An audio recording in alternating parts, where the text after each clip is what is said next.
we're in for quite a treat. This is our third feature session of the day, if you've been with us all morning. And I am really excited to hear from Eva Tsai, who is the Executive Director of Marketing at Google Cloud, talking about what happens when everyone owns insights. She's joined by Jen Vogel, Vox Pop Me's own Vice President of Marketing.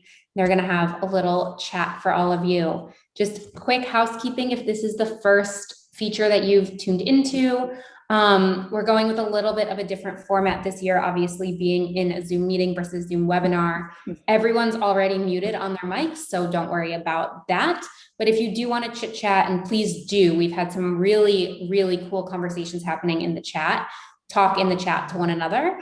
And I'm also really excited to welcome Ariana from Ink Factory, who is on the line. And she will be taking live visual notes while Jen and Eva talk. I know for me, it's been really cool to be able to watch that happen while listening to such impactful conversations with our featured speakers. And I hope that you enjoy it as much as I do and take something out of it. And if you really find it distracting, you can just, make that a smaller screen box. So hoping to have something for everyone, because as Tom and I spoke about this morning, everyone learns a little bit differently. And we hope that we're providing an experience where everyone can really learn along with us. So with that, Jen, Eva, the floor is yours. Thank you so much, Ariel. And just to reiterate what Ariel just said, please engage in the chat. Eva and I are gonna have a little conversation here, but I wanna weave in any questions that you guys might have along the way and make this as interactive as possible. So without any further ado, welcome, Eva. Thank you so much for joining us today. Well, glad to be here. Really thrilled to have you. Excited to jump right in. Eva is a marketer that I have a ton of respect for, has done some amazing work in her career and has been a great mentor to me. So really, really excited to have this conversation today. So maybe just to kick off, you could give a little bit of background about Google Cloud, your role there, and even a bit about your career leading you to where you are today. For sure. So for people on the call, in terms of the background of what I have done in the past, right now I am Executive Director at Google Cloud Marketing. I joined Google Cloud about 2 years ago when the company run rate business was about 8 billion. In the past 2 years, we have really supercharged everything, as you have heard a lot in the news, to get to 13 billion run rate now. And prior to that, I spent 6 years in the startup space. In two startups as a CMO. For the first startup, I joined as a first go-to-market person in a company of 20 people. No revenue, pre-revenue at that time was really a big difference between that startup versus Google Cloud now. No kidding. I know, exactly. 4 years in that startup, built it from pre-revenue to 20 million ARR, and the company from 20 people to 150 people. After that, I left to join a second startup, pick up where I left in the first startup.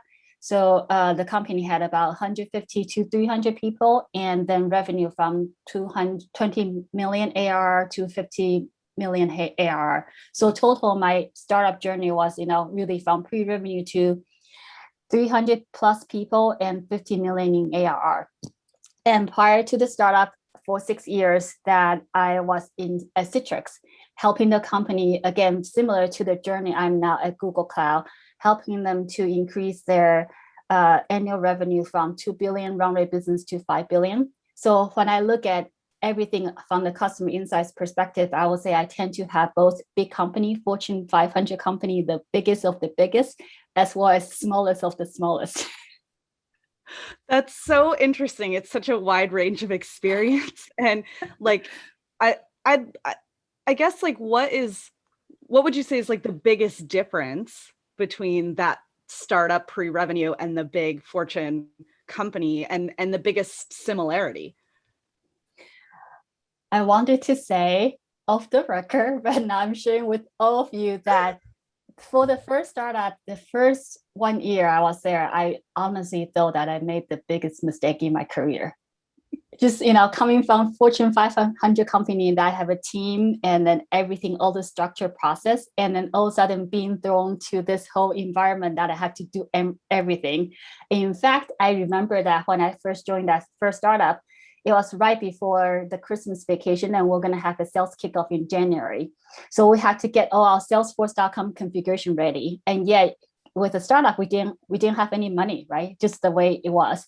So I spent my Christmas vacation teaching myself how to use programs in Salesforce.com by watching YouTube videos. And that's what I found out, that there were a lot of really bad YouTube videos. So, in terms of the shock, just coming from where we had everything in terms of the process, people, everything, to nothing at all.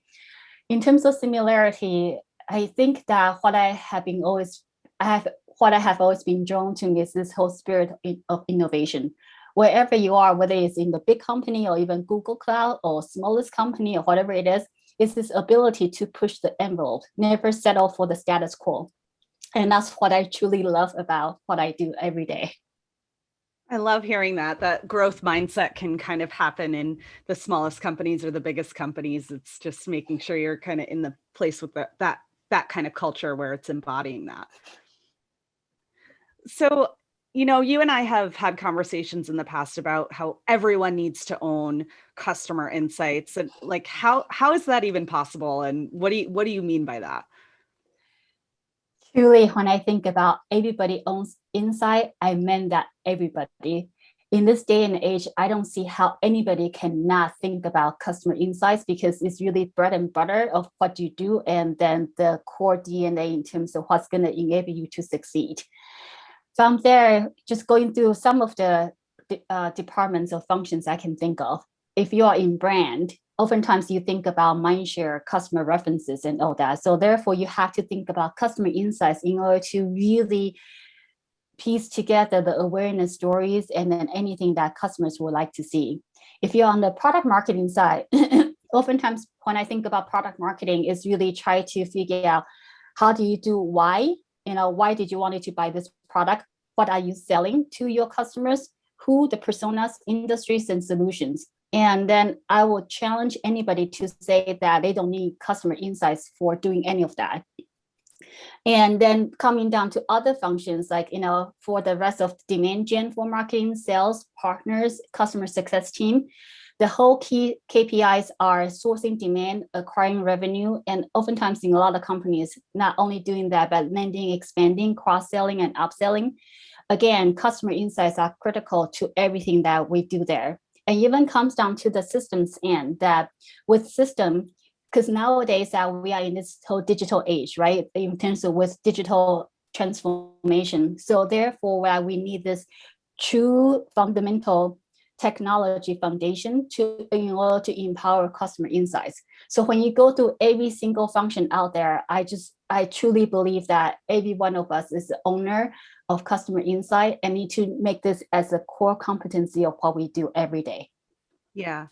And I guess like what, the concept of everyone owning insights, like we've seen some, even in the last couple of days, some great examples of that, where customer insights is like fully ingrained in the culture of SoFi. And earlier today, we had Dave Cancel talking about, product and sales and customer success having customer-centered KPIs and metrics. So we can see the benefits of where that works really well. But what if, the idea that everybody owns something, then nobody really owns it? Like, what are the risks in that? The way I tend to think about it is, yeah, indeed, everybody owns that. But it's really important, as you talk about, to figure out every function, what are the KPIs that you care about. So for us, that on the marketing and for Google Cloud is, again, sourcing demand and then generating in growing revenue. So with that, when we interact with all the other functions, it's related to you approach it from the KPI perspective to make sure that those are the things that you care about.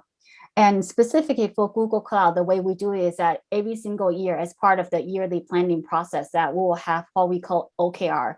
So objectives and key results. So at the company level, we figure out what the OKRs will be.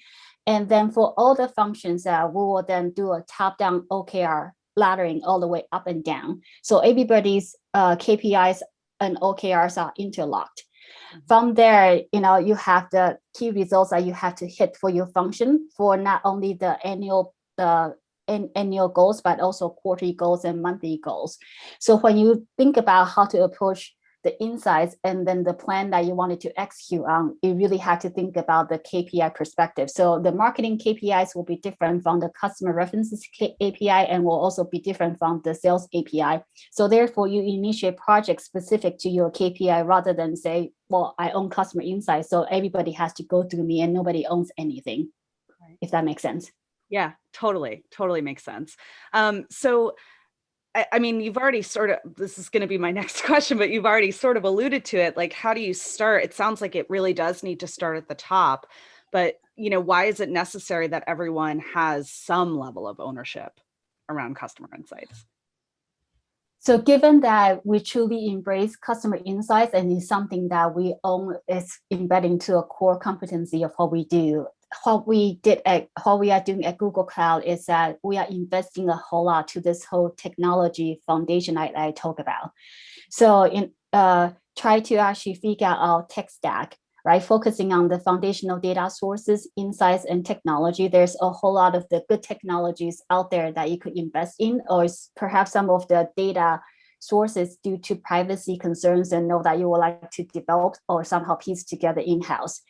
So for that, we really look into the context, accounts, also product usage, because again, we're going to talk about my true belief in this day and age is product-led growth, right? So from the product-led growth, you get a whole lot of product usage, data information, signals, and then just really have this whole 360-degree perspectives from the contact and customer perspective. And again, for Google Cloud, given that we have grown a whole lot, we have also been acquiring a whole lot of latest technologies out there. So any acquisition, we spend a whole lot of time thinking about how do we piece together data, because data truly is everything. Whoever owns the data really is the main driver for a lot of customer insights and the discoveries. So looking into that, how to piece our acquisition, the acquired companies into our tech stack at the foundational level. And once you have that, the foundation in place, you can start to do a whole lot of fun things like, experimentation. We are big on experimentation, tied to what I mentioned before. No matter which company that I am in, whether it's the smallest of the smallest or biggest of the biggest, the way to really push anything forward is really try to experiment, in order to push the envelope. So from there, we do a whole lot of things like on the product side in product promotions, and then look at how to attract people to expand their usage. We do a lot of campaigns on the marketing side and also coordinate with our sales team, partners teams, as well as customer success team on sales plays to make sure that we are orchestrated in terms of all the plays that we are thinking about. I love that. That's been such a theme over the last couple of days of, making sure you have this culture of experimentation. And I love how you're kind of tying that in with, you talked about customer signals, and for your business, it's about product usage and things like that. And there's a lot of CPG folks on the line today. I'm thinking about shopping behaviors and purchase behaviors and things like that, and kind of linking those two together and looking at those signals that you're seeing in the data to drive that experimentation is really interesting. Yes. So talk a little bit more about the different roles of product marketing, insights in understanding those customer needs. You kind of talked a little bit about that, like what the different areas of insights those teams are responsible for.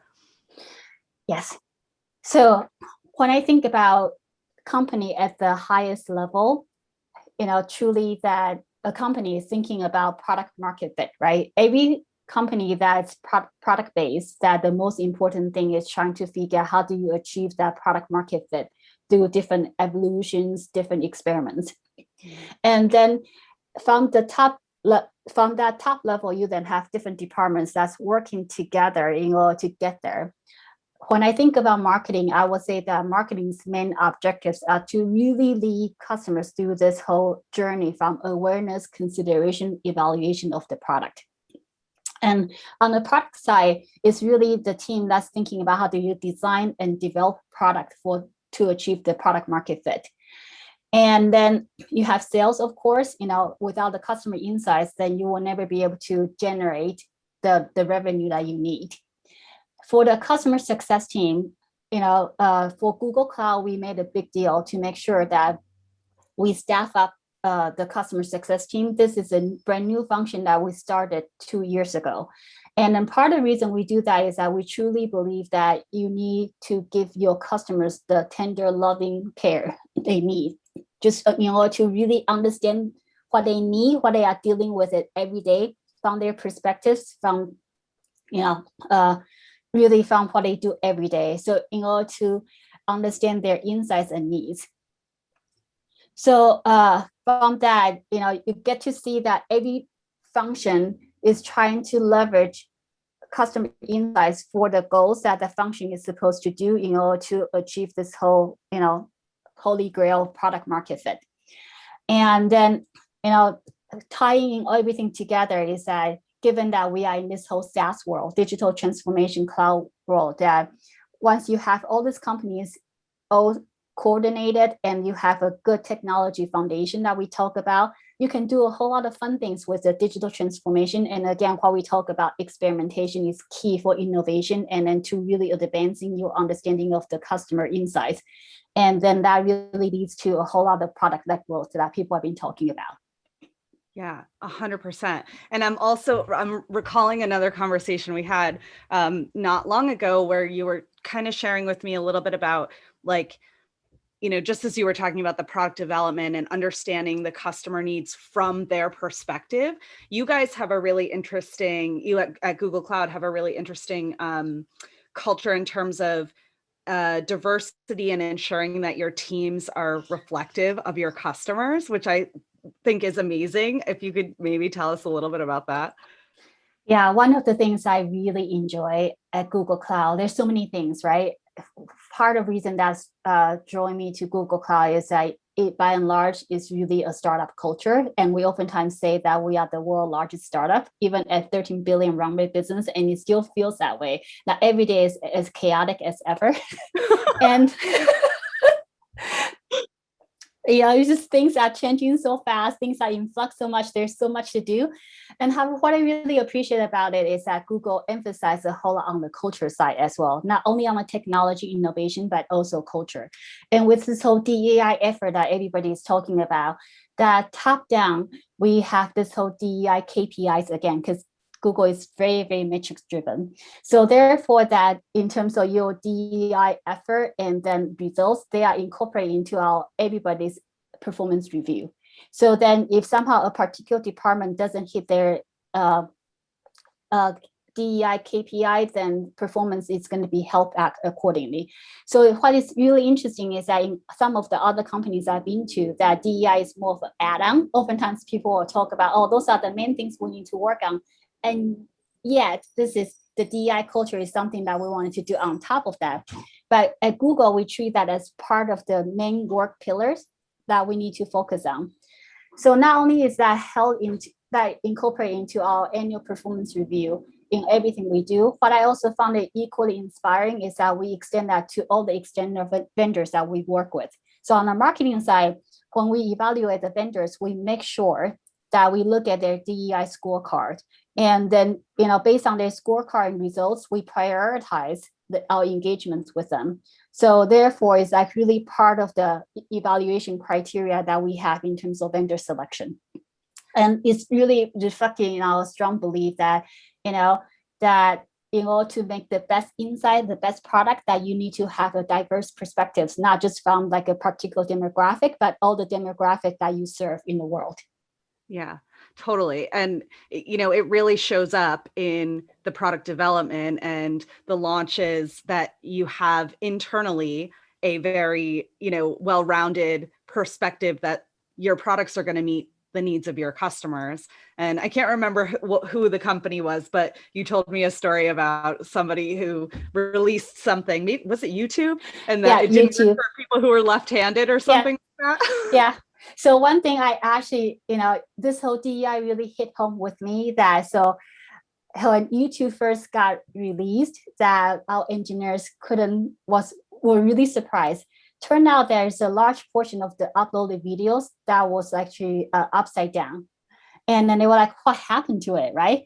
And then they went into discovery mode. They found out that those upside down videos were actually recorded by people that were left-handed. So then the original YouTube engineering team, they were primarily right-handed. So therefore they design some product that actually make their specs and they go into all the performance and, a QA cycle. And yet when you actually release it to the external world, that's when you actually started to see that different demographics that you haven't thought about will have different needs and different insights. So therefore, it goes to show that how important it is to actually make sure your product development team and also all the functions you have within the company have those demographics. So therefore, can account for the insights for those groups, all the groups. Yeah, it's so key. Just empathy for your entire customer base and really understanding their needs. Yeah. And okay, so sorry, we went off track a little bit because I wanted to dive into that stuff, but when you were talking about the kind of different departments' roles in customer insights and customer understanding, how is that collaboration between those teams, like why is that so important, and how does that even work? That teams that are responsible for different types of data and understanding working together. So as we talked about briefly, that at Google Cloud, and also I think somebody said that for people that have used OKR to understand this, is really try to figure out what are the key goals that you need to hit and then the results that you need to deliver for your function. So everything we do, even though everybody's own insights, we make sure that there's accountability as well as autonomy from that perspective, right? Whoever is actually driving that particular goal and held accountable for that will be the main driver, the matrix in terms of the owner for that. They are going to work a whole lot with other sister organizations and cross-functional teams, but then other teams will actually, realizing they are participants of the project. So for us on marketing end, that the main KPIs we care about for demand gen is really on sourcing demand, growing revenue for our install base, and then that in order to push it down to the tactical levels is really try to figure out how do we understand the buyer journey engagement, so we can not only penetrate our greenfield accounts, but for our existing accounts, how do we then cross-sell, upsell, and what's the playbook for that? We structure our accounts into 3 categories. One is really greenfield, the ones that we need to focus on in terms of penetrating for initial momentum. And then from there, once you are there existing customers, you really try to figure out cross-sell, upsell, and then the different playbook for that. And eventually we're going to reach, some of them, we're going to reach this, what we call steady state. So just thinking about a different account categorization and trying to figure out this whole customer journey as well as account journey. And then structure the buyer journey, account journey for engagements and deal acceleration. Interesting. So you're essentially, I love what you said about like other people or other departments being sort of stakeholders in the work that you're doing. And I've been trying to multitask and monitor the chat a little bit. And Karen Kraft said something a little bit earlier that when everyone owns insights, those with insights in their titles become the insight Sherpas that bring everyone along and make sure no one gets lost or left behind. I love that. So it sounds like, there's a little bit of that in what you're doing, and that, your team is going to own certain elements of the insights journey, but you're bringing others along for the ride with you. Yes. And then I think it's also echoing what you said about it, fundamentally empathy for everybody, right? Empathy for the customers you try to serve, empathy for the product that you wanted to develop in order to enable other people to have a better life. And then this is why customer insights is not only important, but in a lot of ways it tied to empathy. Mm-hmm.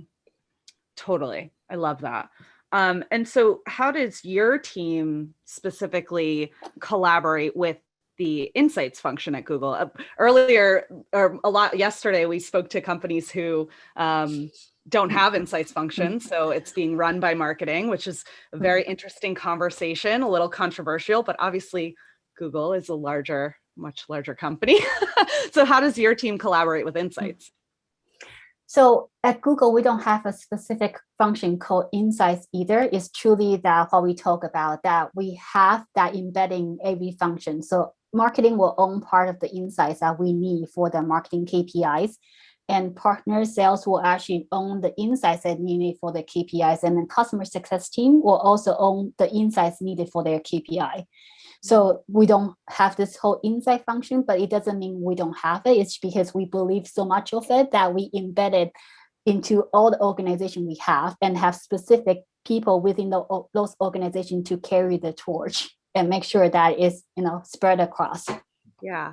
And how does that come through, I guess, in talent acquisition and ensuring that you've got people who are equipped to care about customer insights and also execute on it? It's actually really interesting for the Google interview process. It was really different from any of the interview process I've ever been to. Okay. And then in the interview process, we focused on a few pillars. And then really Google's overall philosophy is not so much on the specific job knowledge, although you need certain of that in order to do your job function well. But they have also another, 2 or 3 other pillars that really focus on your thinking, the way your cognitive recognition ability. And then on top of that, really just thinking about, they wanted to hire people that will be good generalists. And then really part of the good generalists is people who are curious, who always wanted to learn, have empathy for their customer base and then for the product. So as part of the interview process, it's just that they, the people who actually could make it through the interview process and tend to be people who think a whole lot about customer insights, care about that, very in tune to the process, even regardless whether you are an engineer or that is embedded in the culture. That's amazing. That it seems like that is a theme, whether it's companies that have insights functions or don't have it officially, but that culture of curiosity and that customer centric vision is where things, really, really seem to work well. And that I love that it's just completely embedded in the culture and kind of coming from the top down in the OKRs, as you talked about before. So I guess from your perspective, what is the impact of a really deep-rooted understanding of customers when it comes to, delivering your products and services? So a lot of what I think about is really comes down to delivering a delightful experience for your customers. And I really love the word of delightful, because that means a whole lot, right? And then when I think about it, that the real life example I have for this delightful experience is really when I think about the Michelin restaurant dining experience. And I love eating in the Michelin star restaurant. Of course, the food is always amazing. But again, more importantly or equally important is this experience that you have, that the people there, they anticipate every need that you have. I remember that, if I were to so much as drop a fork on the floor before I ever have to flag down anybody, they will bring the fork to me already. And then if I ever have to, they somehow, if I were to get up to go to the restroom, they will pull out my chair before I even have to say anything. And then before I were to leave the door, they will have the jacket ready for me. They just know, they watch you, observe you with so much empathy that they predict your needs before you ever have to say anything. And that to me is really the holy grail of this whole customer insights, that you piece it together so that you add so much value, not so much by bugging those people nonstop, but rather predicting what they need to do and provide the things they need before they even have to ask for it. And by doing that, I think that you really translate to a whole lot of the business metrics, right? All the things people talk about, the NPS, Net Promoter Score, that's going to be important because once people truly feel that as a company, as a product, you care about their experience, the net promoter score is going to be high. And then also what the company stands for nowadays, we see a whole lot of companies really trying to do that. I believe that all this product insights and all that also translate to brand. Branding is not so much of the color of the napkins or color of the tablecloth that you put on the events, but rather is that how you think about your customers and how do you actually provide the delightful experience for them. And for that, one thing I also learned about Google is that apparently there's this matrix in terms of measuring the brand value of a particular company. And then for Google, I looked it up the other day. I couldn't believe that our brand value for Google, just because what we stand for, how much we care about our customers, is $200 billion market value. Wow, that's incredible. And it's all just based on customer experience. As you were talking, it was reminding me of a few years ago. I don't know if anyone remembers going to in-person conferences, but I was at a conference and I heard Danny Meyer speak, who's the founder of Shake Shack. And he also owns some very high-end restaurants in New York. And something he said in that session has stuck with me now for years. And he said, because Shake Shack is a burger joint, right? Like, what's the difference? Why am I going to pay more to go to Shake Shack versus McDonald's or anywhere else? Yeah. And their philosophy, he said, what if the food is free and you're paying for the way the experience makes you feel? Yeah. That is like exactly like you're saying. You go to a Michelin restaurant, you're going to pay more for that food because the person pulled out your chair and picked up your fork off the floor, and you just feel like $1 million walking out of that restaurant. Exactly. Yes, I think this is part of human nature, that all of us want to be understood, want to be seen, and then if you do customer insights well, you really deliver that experience. Yeah. And now the caveat to that is the product still has to be good. You still have to deliver a quality steak at a Michelin star restaurant. But it's really about that experience. Yes. Totally. All right. I see a bunch of questions coming in here that I want to try to tackle. So one question here, how do we watch, observe, predict, and act without getting too involved in people's lives, without annoying them? This is actually a really good question. And frankly, I have been thinking a whole lot about that as a marketer. So as a marketer that I'm really into analytics. I talk a whole lot about those tech stack foundation and trying to piece data together. But gradually, when there's this whole big fight between Apple and Facebook the other day in terms of privacy, that Apple is trying to provide the privacy, and then Facebook is putting, I think they put out an ad trying to go against that move. I found out as a consumer, I truly love Apple's stand in terms of how much they care about privacy. And then, they don't want people's data to be a product that companies can profit from. So something that really got me to think about that as marketers, that the evolution that we have gone on, I think that a lot of the MarTech technology we are thinking about, they really have been invented, like even Marketo, Eloqua, and a lot of them were actually invented in the 90s.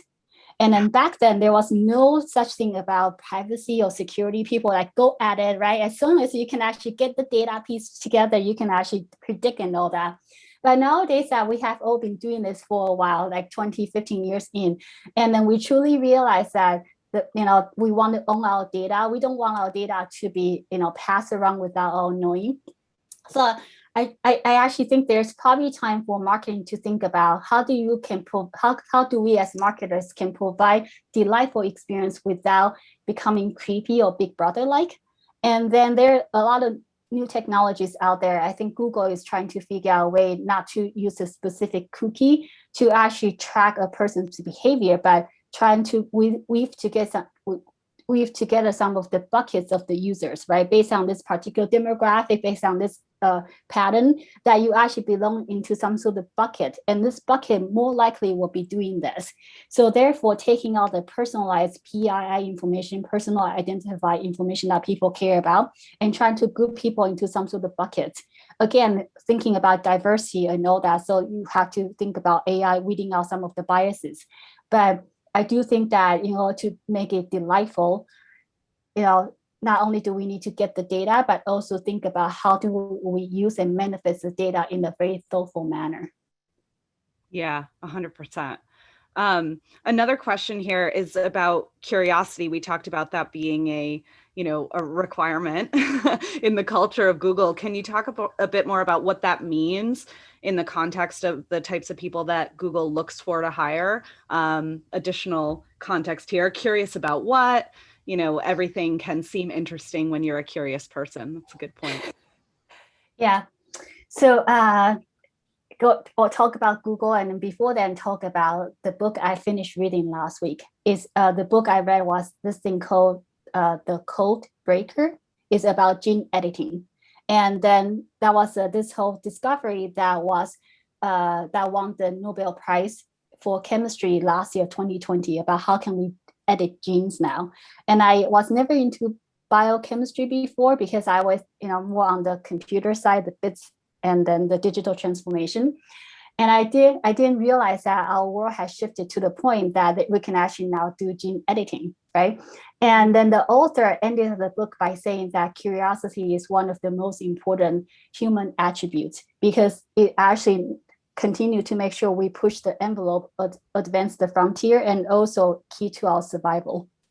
And I kept thinking about the evolutions that we have been going through, right? And the revolutions, started from digital transformation. Now, pretty much we're going to go into this whole life science evolution. Really a lot of it is on the curiosity side. Back to the Google end. So not only do we make sure that we hire people that are curious out front during the interview process, Google is also structured to make sure that there's this thing called 20% project.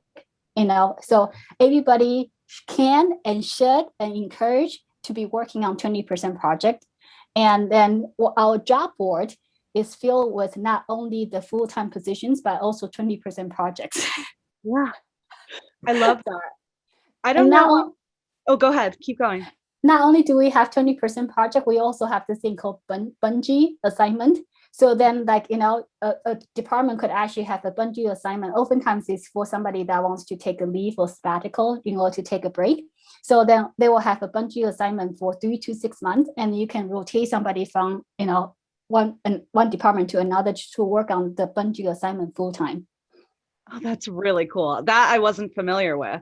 I first read about the Google 20% time in Daniel Pink's book Drive, who, if you haven't read that book, it's great. It's like 10 or 15 years old, or maybe older, who knows. But it's so interesting to kind of say 20% of the time you can kind of work on whatever you want. And some incredible Google products have come out of that. 20%. Exactly.